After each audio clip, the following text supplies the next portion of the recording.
Assalamualaikum warahmatullahi wabarakatuh. Waalaikumsalam warahmatullahi wabarakatuh.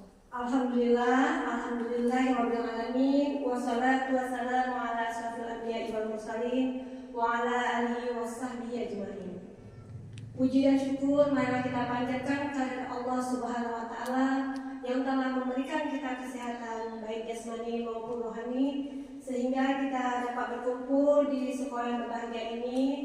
Selawat berangkaikan salam, tak lupa pula kita saling sajikan kepakuan alam Nabi besar Muhammad Sallallahu Alaihi Wasallam. Yang saya hormati Bapak Kepala Sekolah, yang saya hormati Bapak Ibu Dewan Guru yang hadir pada hari ini. Mungkin saya tidak akan memperpanjang kalimat.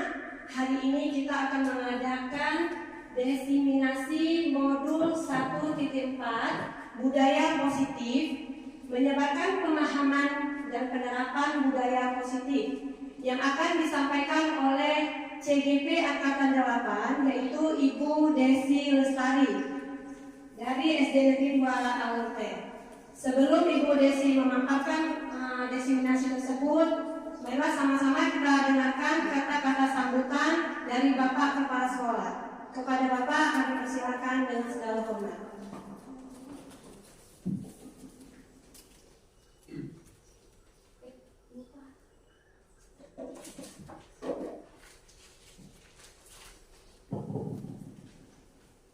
Bismillahirrahmanirrahim. Assalamualaikum warahmatullahi wabarakatuh.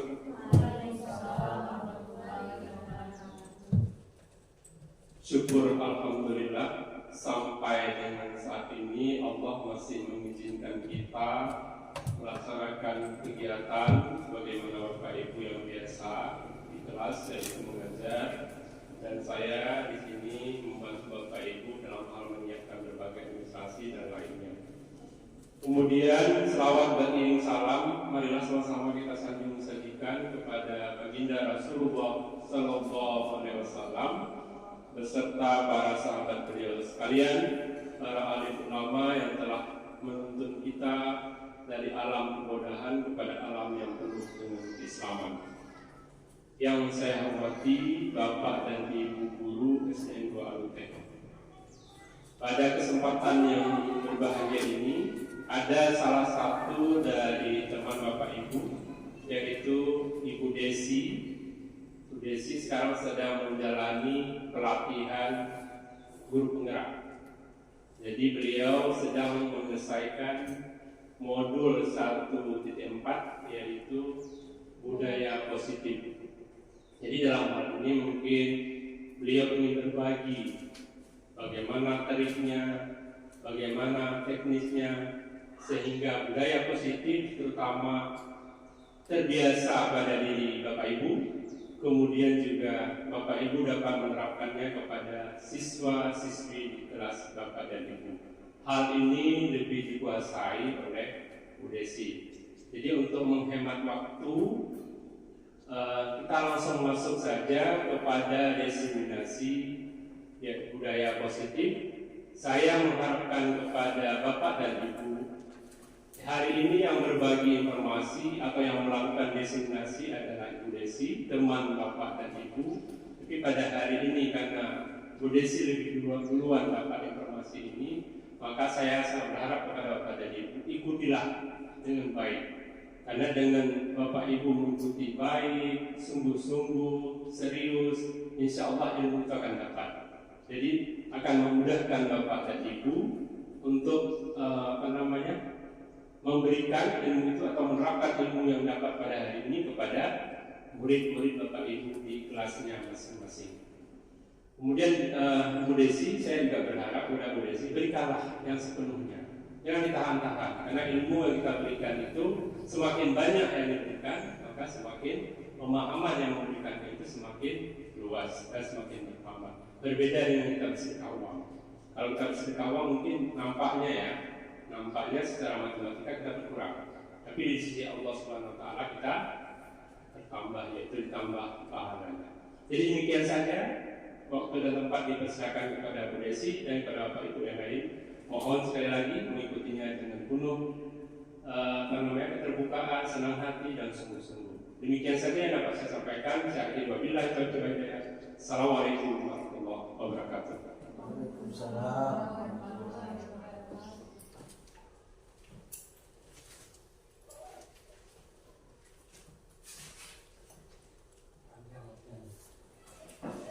Terima kasih kami ucapkan kepada Bapak. Baiklah, sekarang kita masuk pada diseminasi modul 1.4 budaya positif yang akan disampaikan oleh rekan kerja kita, yaitu Ibu Desi Lestari, CGP Angkatan 8. Kepada Ibu Desi Lestari kami persilakan.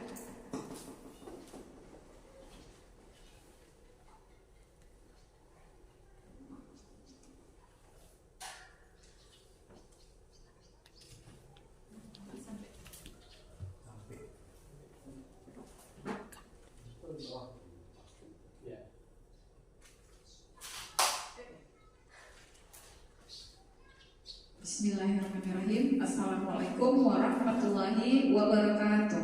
Waalaikumsalam warahmatullahi wabarakatuh.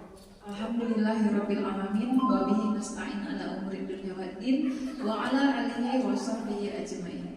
Pertama-tama marilah kita ucapkan puji syukur kehadirat Allah Subhanahu wa taala yang telah memberikan kita nikmat berupa kesehatan sehingga kita bisa hadir di sekolah untuk membimbing anak murid kita untuk mencapai tujuan pembelajaran kita, yaitu profil pelajar Pancasila. Nah, selanjutnya selawat berakikat salam tak lupa pula kita sanjung sajikan ke pangkuan alam Nabi akhir zaman baginda Rasulullah Muhammad SAW. Karena beliaulah saat ini kita mampu menebarkan ilmu-ilmu kebaikan yang bermanfaat kepada anak-anak didik kita. Nah, yang saya hormati Bapak Kepala Sekolah yang sudah memberikan saya ruang dan waktu, beserta teman-teman seperjuangan yang mampu meluangkan waktunya untuk mengikuti diseminasi saya, yaitu berupa modul 1.4 budaya positif, menyebarkan pemahaman dan penerapan budaya positif.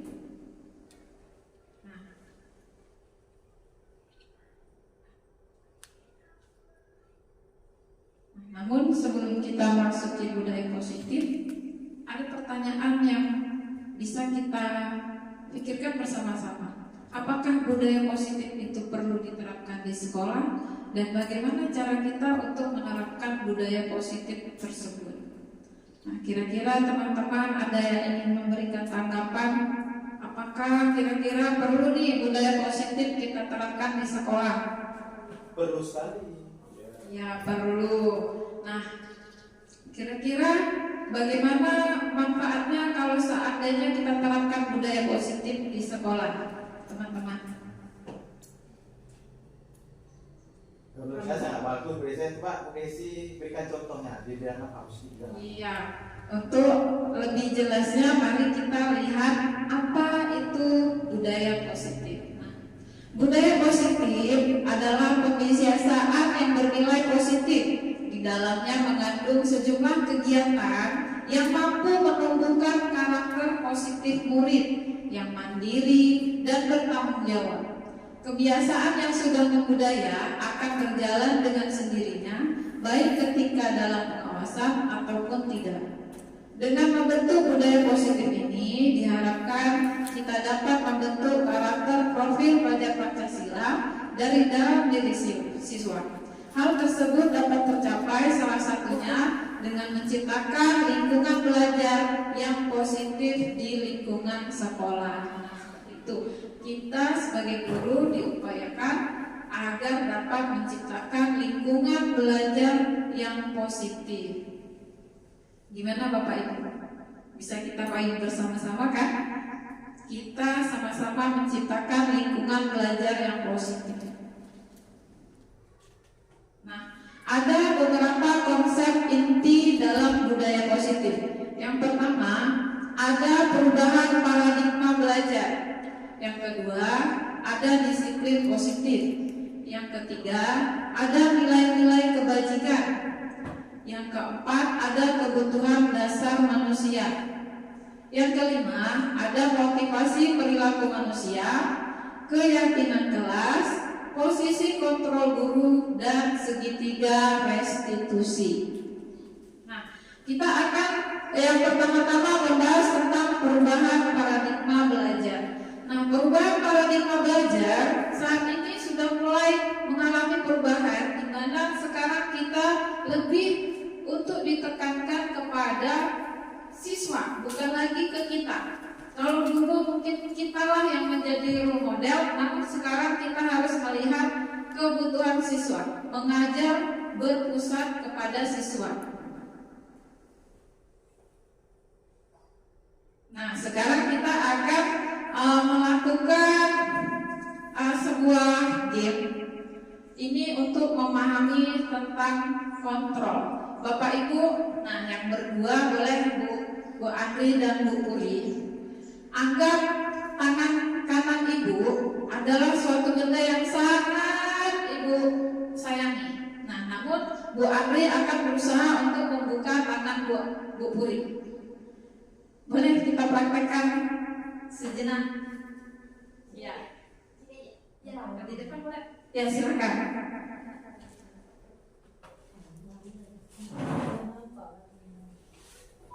Ya, anggap Bu Puri sedang menggenggam sebuah benda yang sangat dia sayangi, dan Bu Andri akan berusaha untuk membuka tangan tersebut. Ya, mulai. Iya, Boleh lah. Kita izin dulu. Awas kambing. Ya, ini dulu dibujuk. Ya, sekarang dari diri Bu Puri. Boleh atau tidak? Kalau Penasaran. Buat sedikit. Boleh nggak? Boleh. Boleh. Iya, baik, terima kasih Bu Puri, Bu Andri. Nah, kira-kira dari kegiatan Bu Andri dan Bu Puri ada nggak yang ingin menyampaikan apa sih maksud dari kegiatan ini? Ayo, ada yang bisa mengambil sebuah apa tuh namanya? Maksud dari proses tadi, proses menggenggam tangan dan kita membuka.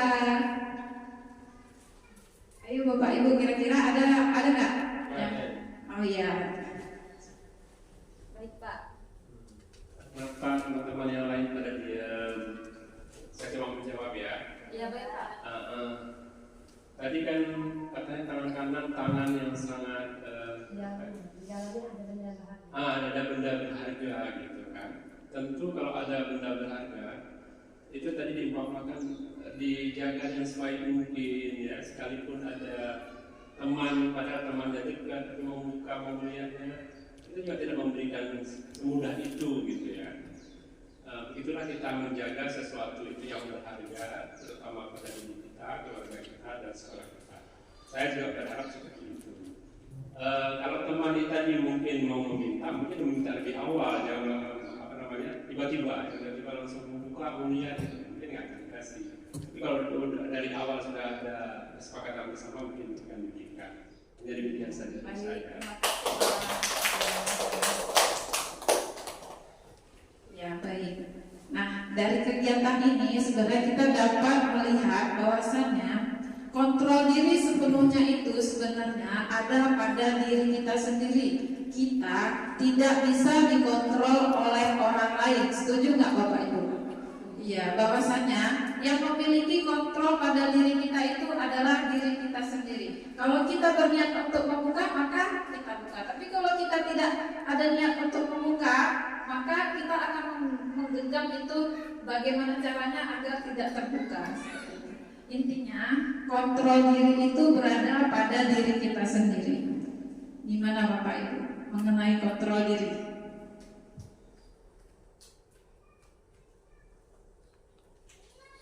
Nah, ada selanjutnya tentang kontrol, ada tentang miskonsepsi. Miskonsepsi itu pemikiran yang belum benar tentang ilusi guru mengontrol murid. Ada yang kedua, ilusi bahwa semua penguatan positif itu bermanfaat. Ada juga ilusi bahwa kritik dan membuat orang merasa bersalah dapat menguatkan karakter. Lalu ada juga ilusi bahwa orang dewasa memilih hak untuk memaksa. Nah, keempat ini ada miskonsepsi yang harus kita benarkan. Bahwasanya kadang kita menjadi guru, oh saya nih yang akan mengontrol. Buat PR nak, selesaikan ya. Itu kan kemauan kita. Tapi kadang ada murid saat itu kalau dia membuat PR berarti dia bersedia untuk kita kontrol. Tapi kalau dia tidak membuat berarti saat itu dia sedang tidak ingin dirinya tidak mau terkontrol. Seperti itu. Nah, sekarang bagaimana cara kita agar kita dapat menyeimbangkan antara kebutuhan murid dengan keinginan kita seperti itu. Nah, ini adalah penjelasan tentang ilusi guru mengontrol murid. Nah, ilusi guru mengontrol murid pada dasarnya kita tidak dapat memaksa murid untuk berbuat sesuatu jikalau murid tersebut memilih untuk tidak melakukannya. Padahal walaupun tampaknya kita sedang mengontrol perilaku murid tersebut, hal ini karena murid tersebut sedang mengizinkan dirinya untuk dikontrol.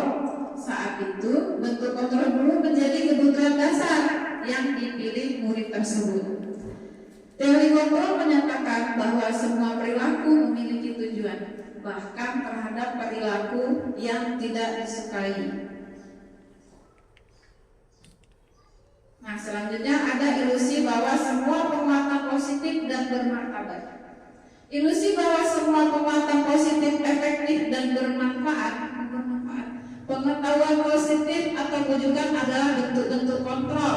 Segala usaha untuk mengaruhi murid agar mengulangi suatu perilaku tertentu adalah suatu usaha untuk mengontrol murid tersebut dalam jangka waktu tertentu. Kemungkinan murid tersebut akan menyadarinya dan mencoba untuk menolak bujukan kita, atau bisa jadi murid tersebut menjadi tergantung pada pendapat sang guru untuk berusaha. Nah, ini misalnya kita ayo anak buat anak ya, seperti itu. Nah, ada juga ilusi bahwa kritik dan membuat orang merasa bersalah dapat menguatkan karakter. Misalnya, nah buatlah kamu kok nggak sayang sama ibu. Nah, sebenarnya seperti itu justru akan melemahkan karakter si murid karena dia ada merasa ya kalau nggak buat ibu nanti kecewa seperti itu. Nah, sebenarnya seperti itu bukan menguatkan karakter kalau membuat orang merasa bersalah. Nah, selanjutnya ada ilusi bahwa orang dewasa memiliki hak untuk memaksa. Nah, sebenarnya kita sebagai guru tidak berhak untuk memaksa. Tidak ada milik hak untuk memaksa. Kita hanya mencoba bagaimana anak tersebut memiliki motivasi intrinsik di dalam dirinya untuk menyelesaikan tugas yang kita berikan. Misalnya saat melihat sampah, kalau dia memiliki motivasi intrinsik, maka dia tidak akan apa yang kita suruh, misalnya nak buang sampahnya. Kalau dia memiliki motivasi intrinsik dari dalam dirinya, tidak akan kita payah suruh buang, dia akan membuang sampah itu dengan sendirinya, seperti itu.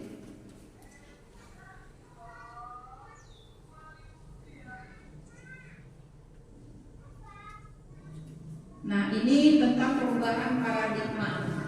Siapa sesungguhnya yang memiliki kontrol? Ada stimulus respon dan ada teori kontrol. Kita mencoba mengubah orang agar berpandangan sama dengan kita. Namun di teori kontrol, kita berusaha memahami pandangan orang lain.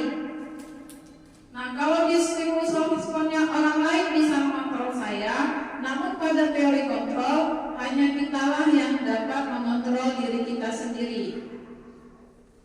Dan selanjutnya, saya bisa mengontrol orang lain, namun di teori kontrol Anda tidak bisa mengontrol orang lain. Selanjutnya, pemaksaan ada pada saat bujukan gagal. Tapi kalau di teori kontrol, kolaborasi dan konsensus menciptakan pilihan-pilihan baru. Nah, dan terakhir ada model berpikir menang kalah. Namun di teori kontrol ada model berpikir kita menang sama menang. Nah, ini ada seragam tentang disiplin positif. Kita lanjut. Nah, tentang disiplin positif. Nah, salah satu aspek untuk memenuhi budaya positif yaitu ada tentang disiplin positif. Nah, disiplin positif merupakan cara penerapan perilaku baik ataupun perbuatan pendisiplinan tanpa harus memberikan sanksi, hukuman ataupun reward.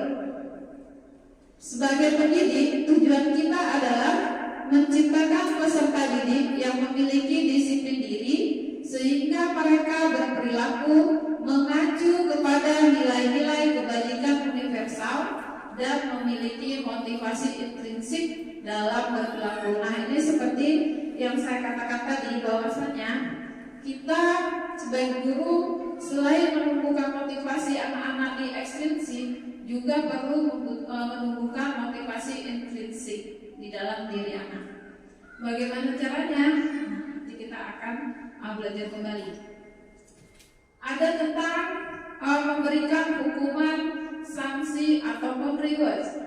Nah, mungkin bagi kita yang sering kita bilang, oh, memberi hukuman itu sudah biasa.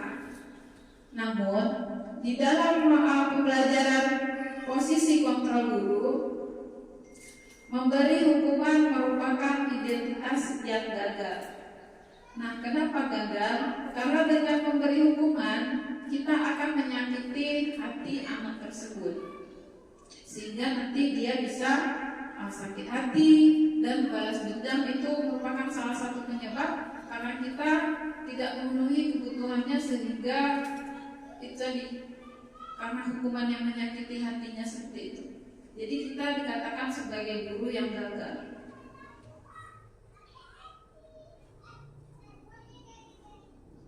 Nah,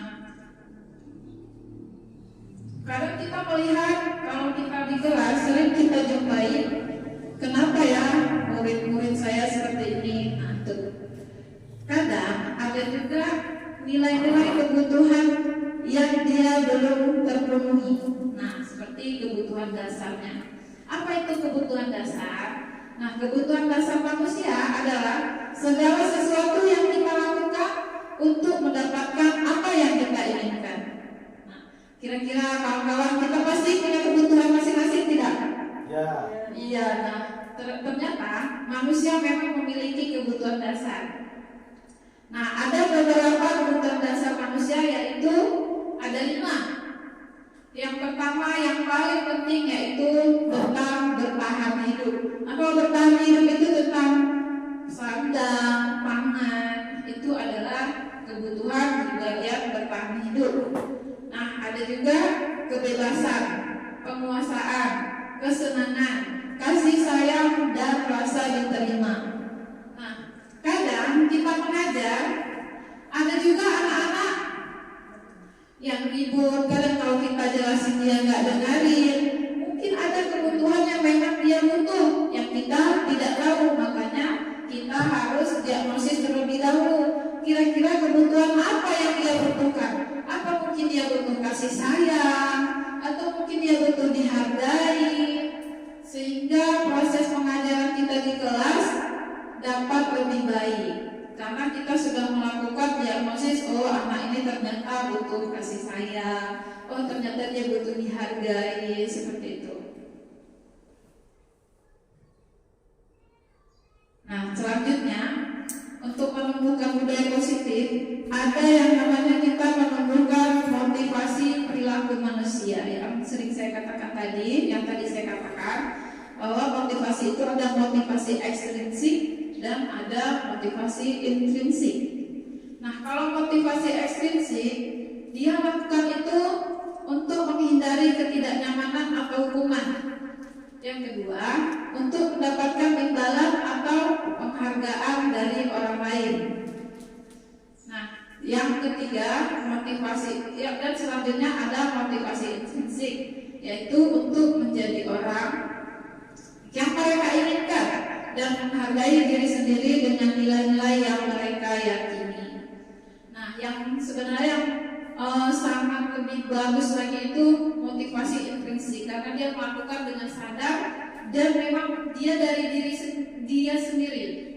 Kalau misal ekstrinsik, saya kalau nggak saya lakukan ini saya akan dapat hukuman nih, kan kadang seperti itu anak-anak.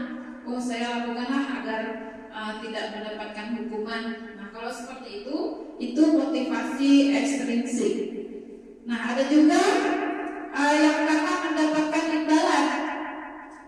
Nah kalau kita selesai, siapa yang paling cepat siap, ibu akan kasih reward buat kamu. Nah anak-anak termotivasi nggak Bu kalau bisa kita buat seperti itu? Iya, termotivasi karena kita akan memberi hadiah. Nah kalau dia termotivasi karena itu, berarti itu dia termasuk ke dalam motivasi ekstrinsik. Jadi kan ibu-ibu, mari kita sharing bersama. Kira-kira kalau kita sering memberikan imbalan kepada anak, menurut Bapak Ibu itu efektif atau tidak? Kalau kita memberikan tugas, siapa yang paling siap nanti ibu berikan imbalan? Siapa yang paling pertama siap ibu kasih imbalan? Nah kira-kira kalau kita melakukan hal itu efektif atau tidak? Kalau kita setiap hari menggunakan seperti itu? Iya, tidak efektif. Mengapa tidak efektif, Bapak Ibu? Motivasi itu timbul dari luar, bukan dari dalam diri anak sendiri. Iya, bagus. Nah, kalau ke anaknya, kalau misal bagaimana dengan anak yang lain? Mungkin kita akan melihat dia pintar, dia yang dapat selalu hadiah. Bagaimana dengan anak yang lain? Dia menyelesaikannya juga, tapi dia tidak mendapat imbalan. Menurut Bapak Ibu, anak tersebut sedih kan? Iya, itulah mengapa imbalan itu jangan sering-sering kita lakukan, karena kalau bisa tidak dilakukan, karena itu akan membuat temannya yang lain merasa jadi tidak bersemangat. Asik dia aja yang dapat hadiah. Seperti itu kan? Ya. Nah, Jadi boleh sih. ya baik. Jadi kita nggak usah kasih reward lagi. Bagaimana? Boleh kita sesuaikan, namun jangan sering, karena itu akan mengakibatkan siswa tersebut menjadi down dalam belajar. Jadi dia nggak mau berpacu lagi. Ibu ini asik, dia aja dapat hadiah. Padahal kan saya selesai juga. Bisa sebaliknya dalam diri anak ini enak ya, di rumah dia mesti jadi motivasi seperti itu nggak? Kebanyakan kalau dari teori yang kami pelajari, sebaiknya tidak memberikan imbalan seperti itu. Ya. Baik, kita ke materi selanjutnya ya Bapak Ibu. Nah, ini kita akan membahas tentang keyakinan kelas. Nah, Bapak Ibu ada yang pernah dengar nggak tentang keyakinan kelas? Pernah, iya.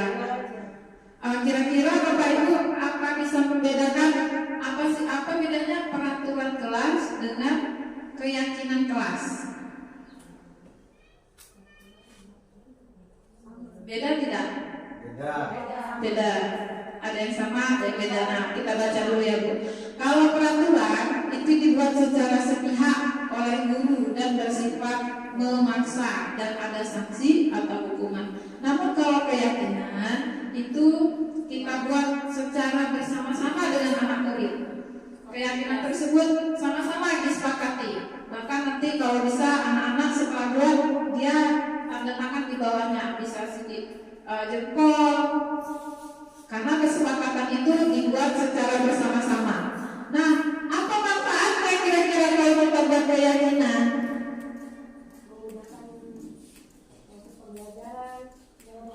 Ya, Pak Bu Andri. Ya,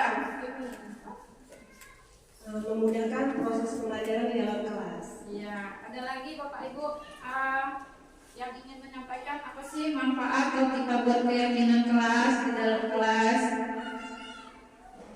Bu Desi, pernah dibuat seperti itu, tapi ternyata harus kita ingatkan lagi. Ya. Sering kita ingatkan juga kesepakatan tadi. Apakah sudah ditempel Pak di kelas? Ya. Apakah hasil kesepakatannya sudah ditempel? Memang tidak ditempel, tapi kita tulis di papan tulis. Biar dia setiap hari baca, ya kan? Tetapi kan harus kita ingatkan juga.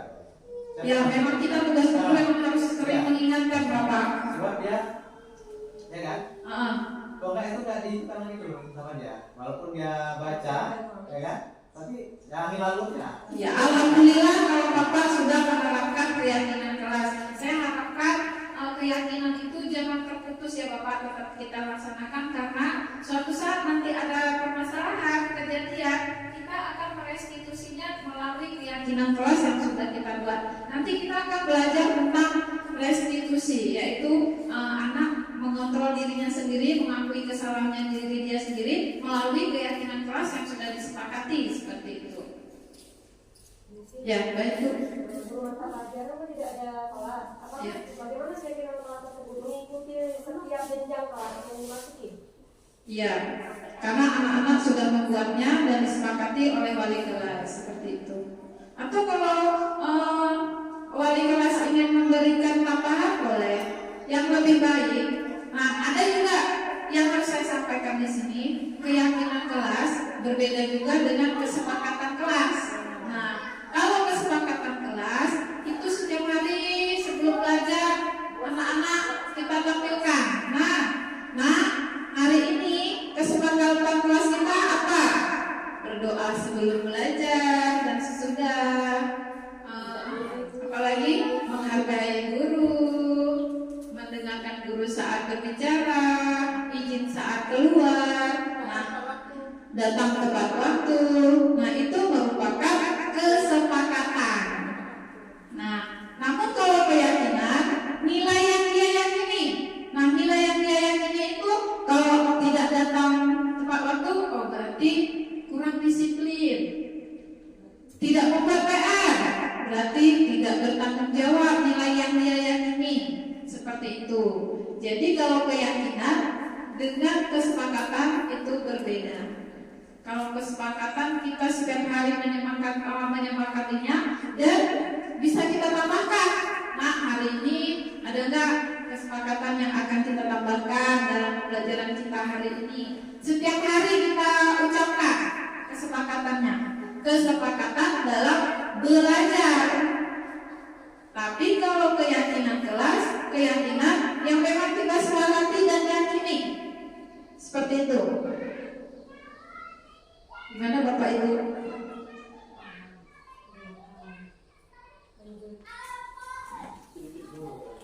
Ya, sampai. Karena masih baru ya. Karena masih baru. Sama gitu kan, keyakinan, kesepakatan, peraturan ya. Ya, kalau peraturan. Kita bingungnya gini. Ada peraturan di kelas juga sama-sama juga buatnya gitu kan. Kalau peraturan lebih maksa Pak, misalnya gini, dilarang buang sampah. Nah, itu peraturan tegas dan memaksa. Nah, jadi kalimat yang seperti itu bisa diubah menjadi kalimat yang positif, misalnya menjaga kebersihan seperti itu. Diubah menjadi kalimat yang lebih positif. Ya. Nah, sekarang kita lanjut ke materi 5 posisi kontrol guru. Nah, sebagai seorang guru yang sudah kami pelajari, ada 5 posisi kontrol guru. Yang pertama, penghukum. Yang kedua, pembuat merasa bersalah. Yang ketiga, sebagai teman. Yang keempat, pemantau. Dan yang terakhir itu ada manajer.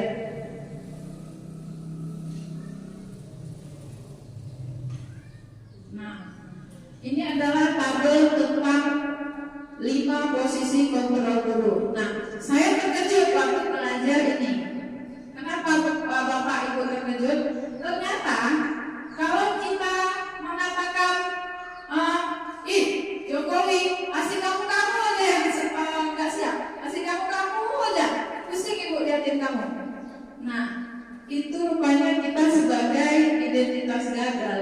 Nah, seperti misal saya kemarin, ada anak pecahin pot. Nah, saya langsung marah. Nah, ternyata itu saya berada di posisi penghukum. Saya nggak bilang orang lain, saya sendiri aja. Ternyata saya berada di posisi identitas saya itu gagal sebagai guru karena menjadi seorang penghukum. Dan yang kedua itu ada membuat orang merasa bersalah. Ya, ini ada contohnya. Misalnya, guru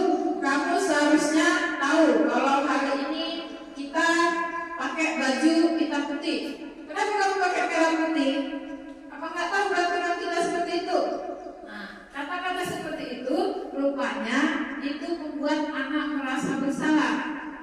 Nah, mengapa kita dikatakan menjadi guru yang gagal?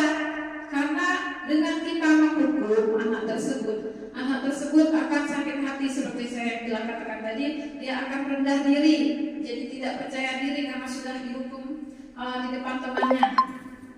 Nah, ada kasus yang sudah kami selesaikan di Guru Penggerak. Kejadiannya di hari Senin, Ali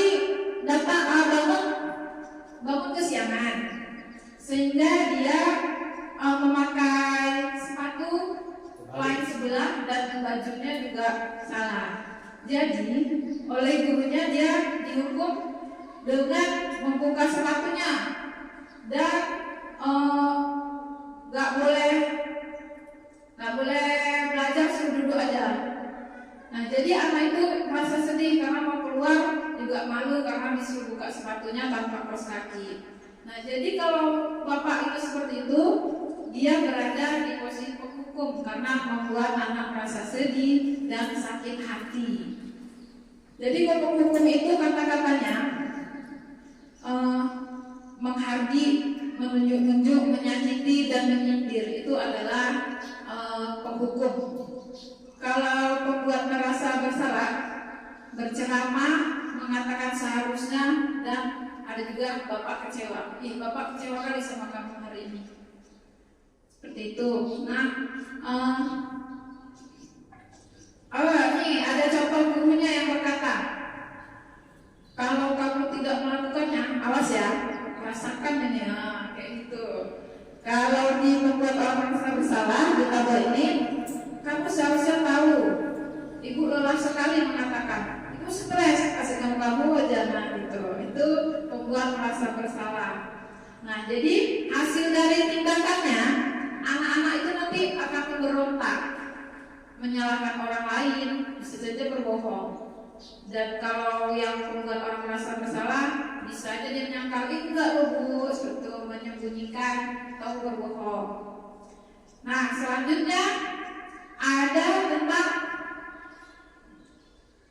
identitas yang dikatakan sukses, yaitu ada teman, ada pemantau. Nah, kalau posisi teman membuat alasan-alasan untuk muridnya, ya misalnya ada kabar, mungkin kamu tadi malam ngerjain PR sampai malam ya nak ya, seperti itu. Ya udah, ayo lakukan demi ibu, ada seperti itu, jangan kayak gitu lagi ya, nanti ibu dimarah kepala sekolah. Nah, itu posisi teman. Karena namun alangkah lebih baiknya posisi yang sangat baik itu yaitu manajer.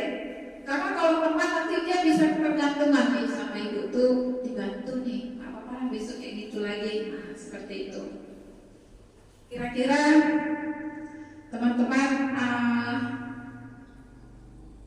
ya tentang 5 posisi kontrol. Nah, mari kita menonton tentang video pemahaman 5 posisi kontrol guru. Saya mau isi di sekolah dihukum. Ya, jadi Zaman kapan tuh Pak? nah, mari kita tonton bersama-sama ya Bapak Ibu. Dalam penerapan disiplin positif restitusi, salah satu program yang dikembangkan adalah 5 posisi kontrol. 5 posisi kontrol dalam restitusi adalah proses perjalanan seorang pendidik agar dapat mengenali dirinya. Pada video kali ini, kita akan membahas tentang 5 posisi kontrol yang dikembangkan oleh Diane Lawson dan contoh penerapannya.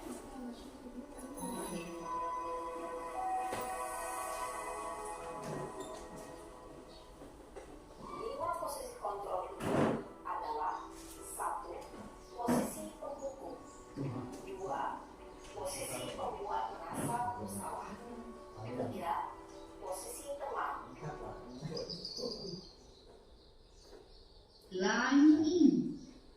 Sesungguhnya, untuk lebih memahami kelima posisi tersebut, mari kita saksikan kasus lain yang terlambat hadir yaitu murid di sekolah. dan melihat bagaimana kelima posisi kontrol dalam menghadapi masalah tersebut.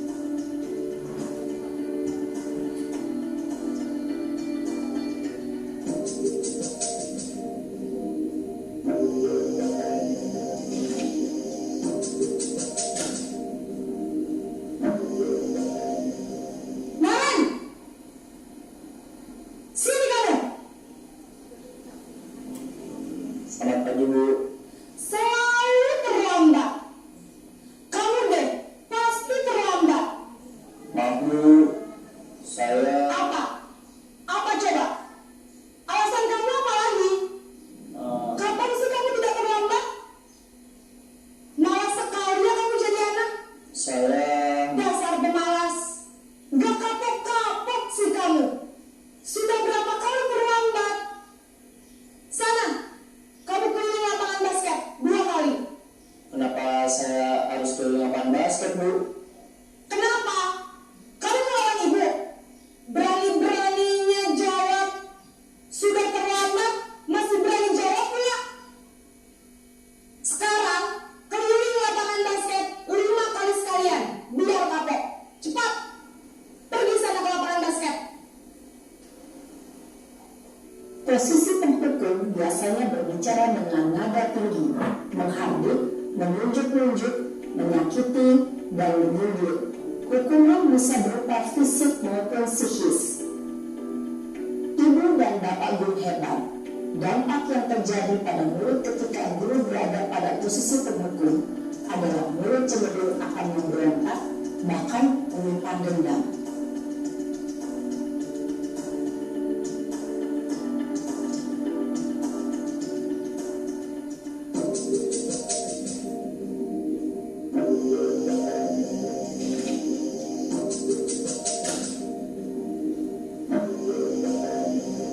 Naren!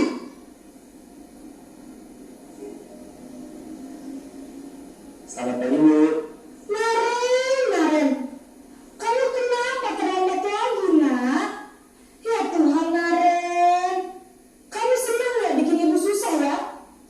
Kalau kamu terlambat lagi, nanti ibu yang ditegur bapak kepala sekolah, nak. Disangka ibu tidak bisa membina kamu. Duh, gimana ini? Maaf, Bu. Duh, Gusti Naren. Kamu suka ya kalau ibu ditegur bapak kepala sekolah? Terus, sekarang ibu harus tulis apa yang di buku absen? Ini kamu sudah sering terlambat loh. Ibu harus apa coba? Maaf, Bu. Maaf sekali. Ya sudah, lain kali jangan bikin ibu susah lagi ya nak ya. Ibu tidak akan kuat lagi kalau kamu begini terus. Bisa jantungan kalau ibu ditegur bapak kepala sekolah. Sana cepat kelas. Maaf ya, Bu. Maaf sekali.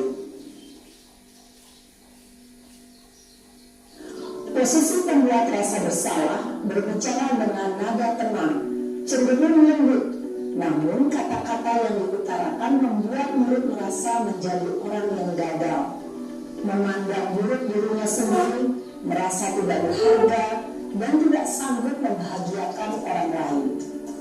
Ketika guru mengambil posisi pembuat rasa bersalah, murid akan menganggap dirinya yang bersalah dan ia akan menyimpan emosi negatif tersebut di dalam dirinya.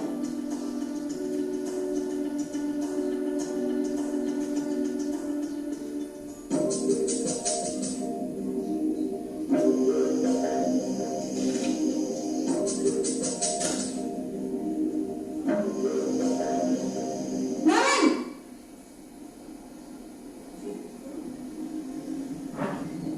Selamat pagi, Bu. Wah, sudah jam berapa ini nak? Terlambat lagi ya sayang. Iya, Bu.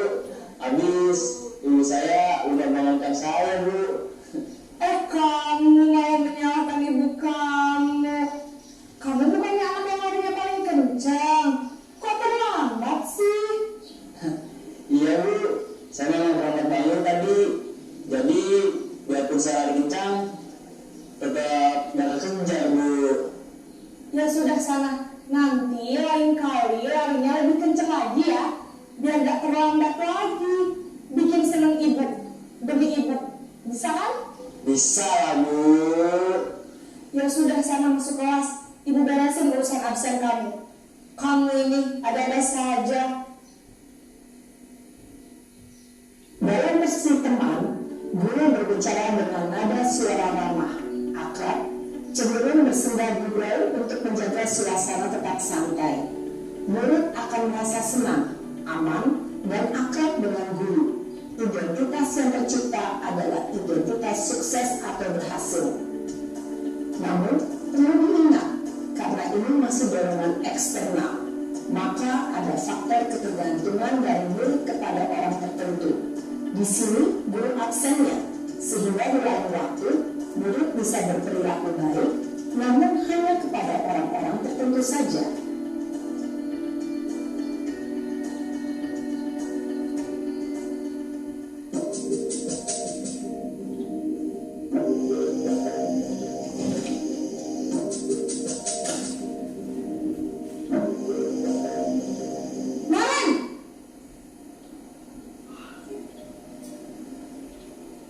Selamat pagi Bu. Naren, apa peraturan sekolah kita tentang jam berapa kita harus masuk sekolah, nak? Kita harus di sekolah jam 7 Bu. Iya betul, sekarang sudah jam 7.20. Naren sudah tahu konsekuensinya jika terlambat hadir. Paham Bu, saya harus tinggal kelas pas jam istirahat selama 20 menit. Iya benar, konsekuensinya demikian. Jadi nanti jam 9.30 pas istirahat, kamu harus tinggal di kelas, kerjakan tugas tambahan untuk ketertinggalan kamu, ya? Baik Bu. Posisi pemantau mengandalkan penghitungan atau data untuk mengontrol murid. Guru mengarahkan murid berdasarkan peraturan dan konsekuensi. Seorang pemantau menunjukkan bahasa tubuh dan ekspresi wajah yang datar dan cenderung formal.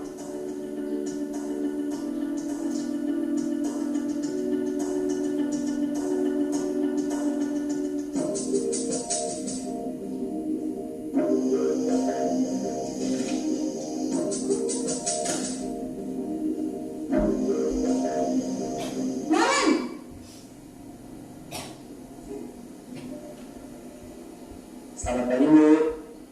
Selamat pagi, Naren. Maaf Bu, saya terlambat. Iya, sekolah masuknya jam 7, sekarang sudah jam 7.20. Jadi sekarang bagaimana ini, Naren? Maaf Bu, saya lupa setel alarm saya semalam. Baiklah, menurut kamu, keyakinan sekolah yang mana yang perlu kamu tingkatkan? Menghargai diri sendiri dan orang lain mungkin ya Bu.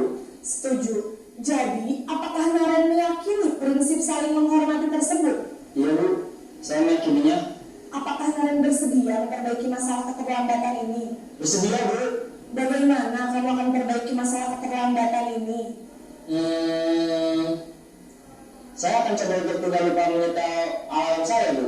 Baik, kalau Naren lupa menyetel alarm di rumah, ada orang yang kira-kira bisa bantu mengingatkan tidak? Ada Bu, kakak saya, Kak Emma. Ada lagi selain Kak Emma? Selain Kak Emma, ada ibu saya. Baik, jadi yang mengingatkan Naren adalah Kak Emma dan ibu kamu ya? Kira-kira akan mulai setel alarm kapan nih, Naren? Setelah pulang sekolah, akan segera saya lakukan.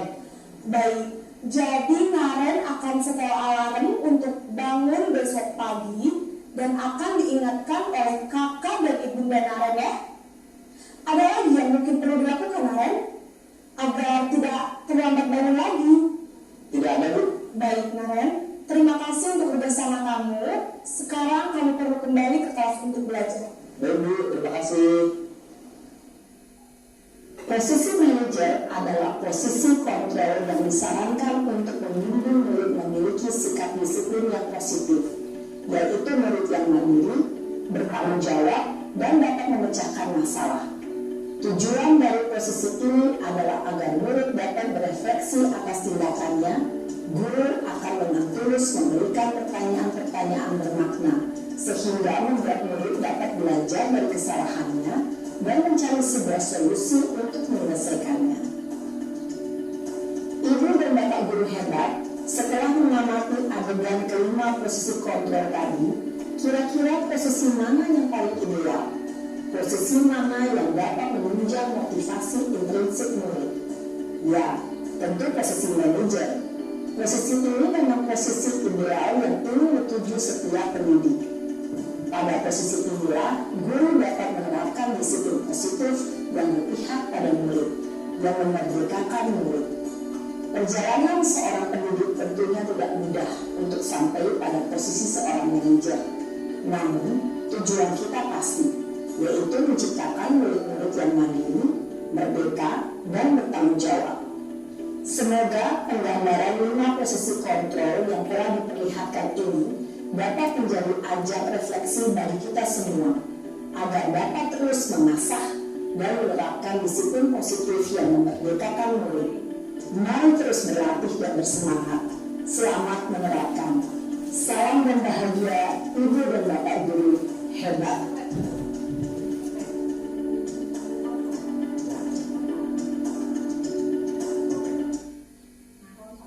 Tadi kita udah bersama-sama menonton video tentang pemahaman 5 posisi kontrol guru. Gimana kawan-kawan? Kira-kira posisi yang paling bagus tadi berada di posisi mana? Pertama itu sebagai penghukum. Tadi dari 5 posisi itu kan disarankan kita menggunakan posisi yang 5. Namun di video tadi yang tampilkan itu kan siswanya siswa SMA ya, atau tingkat sekolah menengah atas.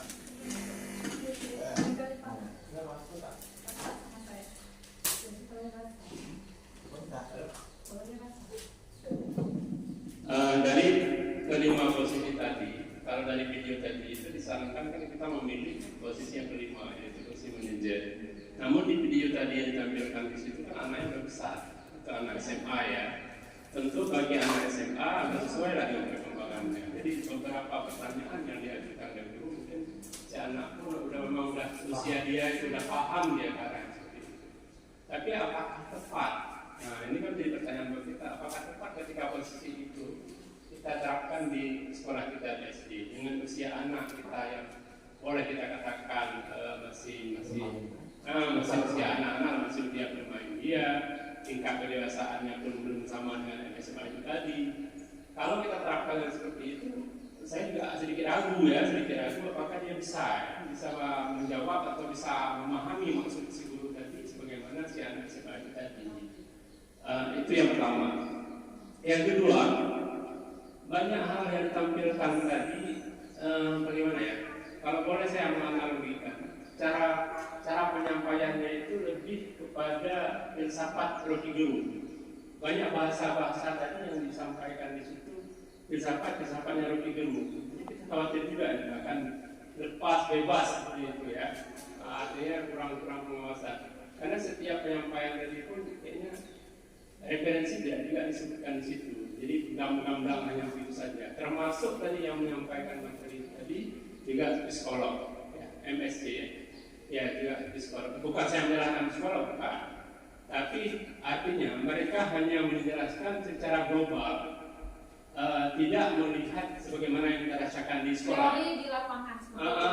Di sekolah. Mungkin bagi TK lain lagi masalahnya, SD lagi masalahnya, SMP lagi SMA lagi ya, seperti itu. Jadi dia hanya menyampaikan secara umum saja, tepat tidak tepat dipulangkan kepada kita. Namun saya tidak bukan sinis. Kita tetap optimis. Cobalah kita ambil posisi yang 5 itu manajer. Coba kita terapkan. Kalau memang itu kurang berhasil, kita turunkan yang manajer. Yang keempatnya pemantau. Oh juga itu berhasil, turunkan sedikit lagi gitu. Asal jangan yang paling nomor 1 jangan. Paling tidak di nomor 2, nomor 3, nomor 4. Lebih baiknya di nomor 5. Ya, seperti itu. Terima kasih Bu Desi. Dari itu Pak videonya kan ya nggak diajak anak itu dalam kelas atau apa, langsung di dalam gitu kan? Ya, baiklah. Yang saya sampaikan ini adalah berupa gambaran ilmu yang saya dapatkan di guru penggerak. Kalau di lapangan memang sudah berbeda cerita, tapi setidaknya kita bisa mengambil gambaran seperti ini langkah-langkah untuk mengambil solusi penyelesaian misal ada anak kita yang terlambat, setidaknya jangan dibiarkan. Adalah langkah kita untuk memperbaiki anak tersebut seperti itu. Saya harapannya seperti itu. Selanjutnya ada satu materi lagi, yaitu tentang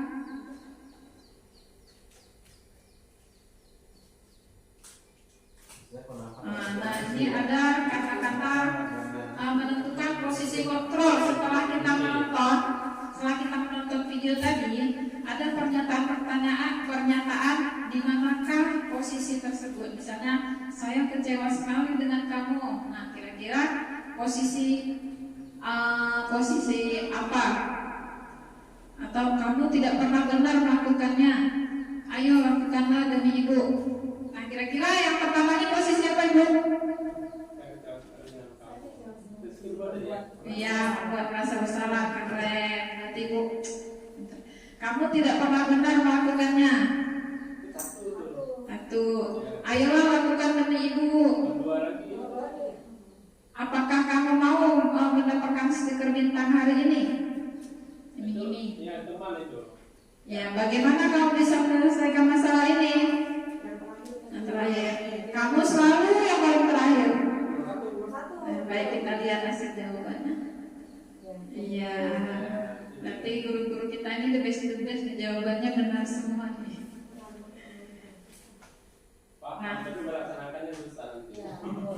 Ini adalah kasus yang saya ceritakan tadi, tentang anak yang terlambat karena terburu-buru dia bangun. Nah, ada pertanyaan dari kasus tersebut. Nah, bapak itu menjadi penghukum karena dia disuruh melepaskan sepatunya. Ibu tadi kok Kasusnya Pak, kasus. Nah, sekarang materi selanjutnya yaitu tentang restitusi. Ini adalah materi terakhir, yaitu restitusi adalah menciptakan kondisi bagi murid untuk memperbaiki kesalahannya, sehingga mereka bisa kembali di kelompok mereka dengan karakter yang lebih kuat. Restitusi juga merupakan proses kolaboratif yang mengajarkan murid untuk mencari solusi untuk masalah mereka dan membantu murid memulihkan dirinya setelah berbuat salah dan dapat mengambil pelajaran dari kesalahan. Karena restitusi bukan dilakukan untuk menebus kesalahan, tapi untuk memperbaiki kesalahan yang dia buat. Nah, restitusi dibagi menjadi caranya ada 3 tahapan, sering disebut dengan segitiga restitusi. Ini adalah ilmu baru juga ya Pak, buat Bu Desi, karena Bu Desi belum pernah menemukannya. Nah, di CGP ini barulah dapat ilmu tentang segitiga restitusi. Nah, apa itu segitiga restitusi? Yaitu suatu proses dialog yang dijalankan guru atau orang tua agar dapat menghasilkan murid yang mandiri dan bertanggung jawab. Nah, ternyata bukan guru aja merestitusi murid, rupanya orang tua juga berhak merestitusi murid anaknya di rumah. Nah, langkah-langkah untuk merestitusi itu ada 3. Yang pertama, menstabilkan identitas, memvalidasi tindakan yang salah, dan yang ketiga, menanyakan keyakinan yang sudah disepakati. Nah, kalau misal, jadi sebelum kita buat restitusi, berarti kita sudah ada keyakinan yang sudah kita sepakati. Jadi kalau seandainya dia berbuat kesalahan, anak tersebut dapat menyebutkan apa kesalahan yang telah ia lakukan.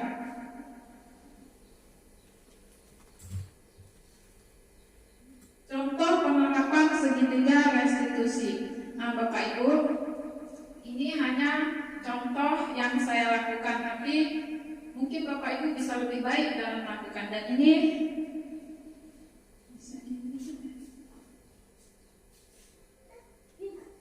ini tentang, ya ini tugas saya juga tentang cara menerapkan restitusi.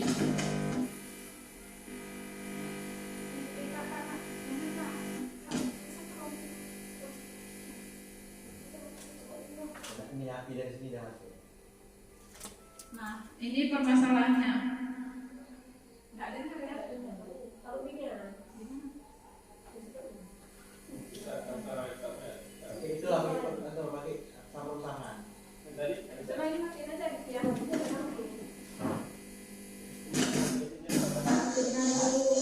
Apakah hal ini sering terjadi? Lalu yang dikatakan ini Kesalahan.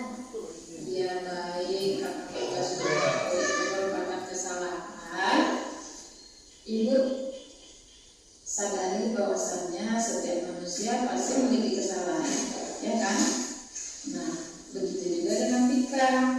Tika melakukan kesalahan itu manusiawi, tapi kita harus memperbaikinya agar bisa lebih baik lagi.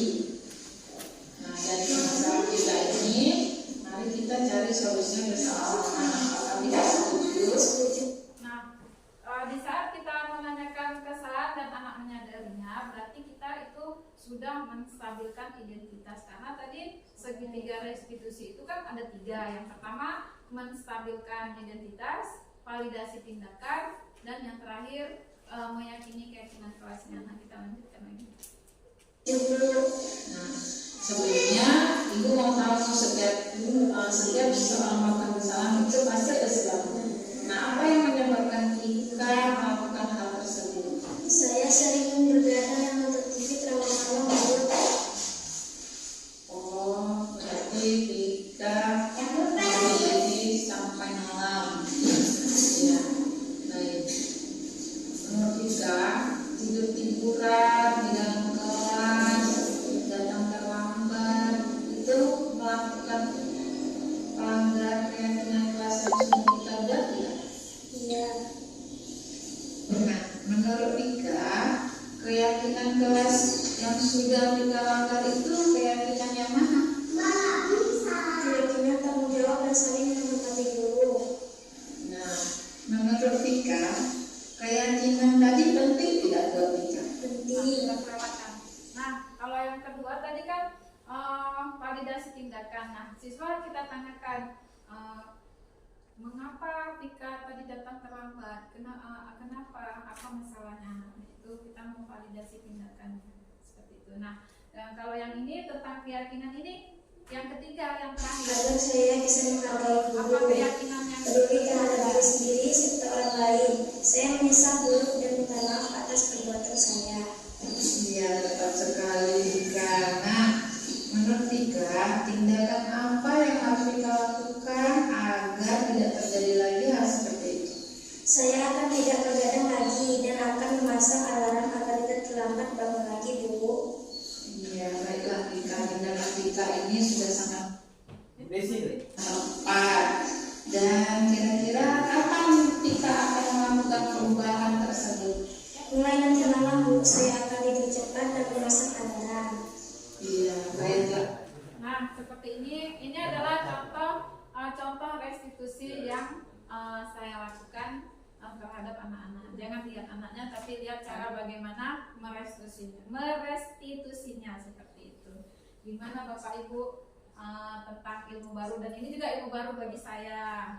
Jadi mohon maaf apabila saya ada kesalahan dalam pencapaian. Yang namanya berbeda pendapat itu memang hal yang wajar, tapi bagaimana kita mencari solusi itu secara bersama-sama untuk agar lebih baik lagi seperti itu.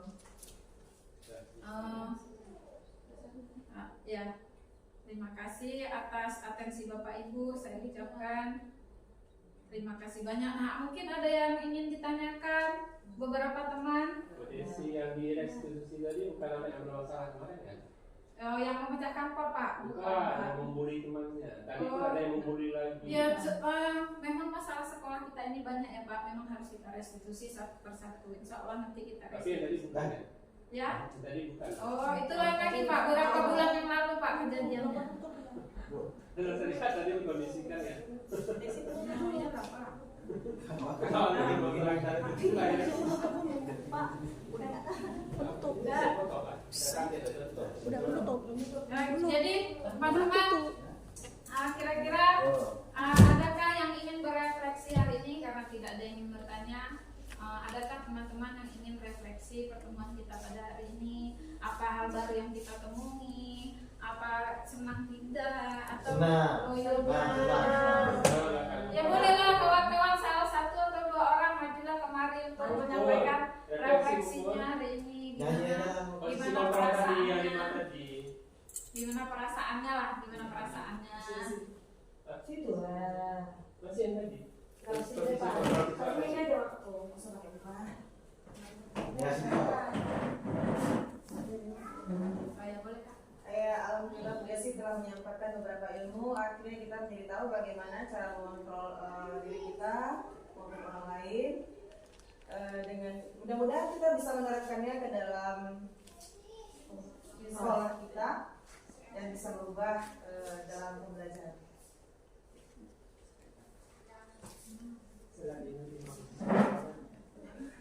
Ya, ada lagi kawan-kawan yang ingin merefleksi? Satu orang lagi, kalau enggak satu orang lagi. Ya. Pak Usman. Pak Usman. Ada apa enggak? Nggak apa-apa Pak. Ganti. Bu Yanti di sana. Oh Ya, ya baik. ini bisa. Ya baiklah.